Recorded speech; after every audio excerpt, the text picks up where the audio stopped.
So I thought I'd talk today briefly about my home power storage Powerwall system. In the past I've thought about using nickel metal hydride sticks for home power storage, and I might well still extend it later on with that, but for now I'm going to use some lithium cells I have. But this is the 4 kilowatt inverter I have, and I also have a 3 kilowatt charger. This is an old server power supply.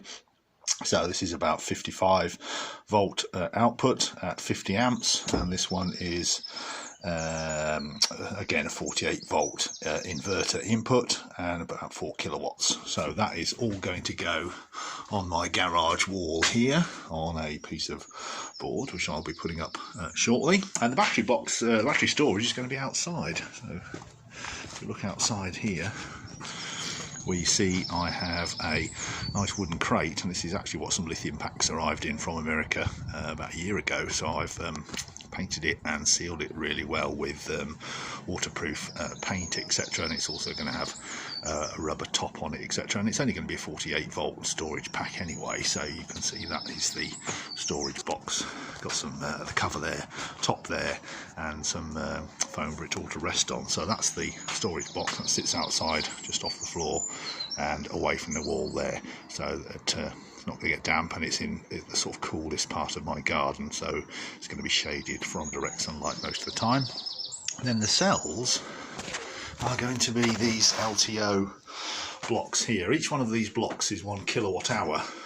So you can see here I've got about 20 kilowatt hours worth, plus a few spares and whatever I can fit into the pack. So at the moment I'm just checking them all and charging them all up to the same starting voltage, because these blocks are two 12 cell blocks in series, and they is it 12 cells? I can't remember exactly. Anyway, the output of the 2 blocks in series is when they're fully charged is just under 60 volts, which is just about what the inverter will tolerate on the input. So these are all these double blocks here, they're all going to be in parallel, and it will give me approximately 20 kilowatt hours worth of storage, and we shall go from there. I've obviously got about 4 kilowatts of solar panels on my roof, and I'm going to build my own diverter which will control all the components and parts like the inverter and the charger, etc. And of course I'll be using lots of things that I've already got kicking around,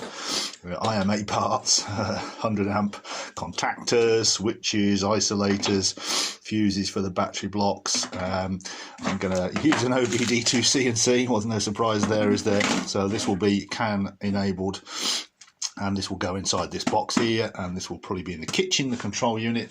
And basically all the LTO blocks have CAN BMS boards on, and we can read the voltages. So I have balanced them all individually anyway before we start.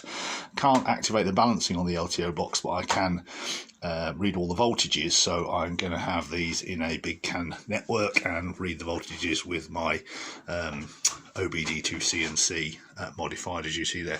Yeah, so it's a big project and it's only just really starting, and we will be going along this route. The price of electricity now is horrific, so you can see I've got 4 kilowatts of solar panels on my roof, and obviously a lot of that electricity is being exported and wasted as far as I'm concerned.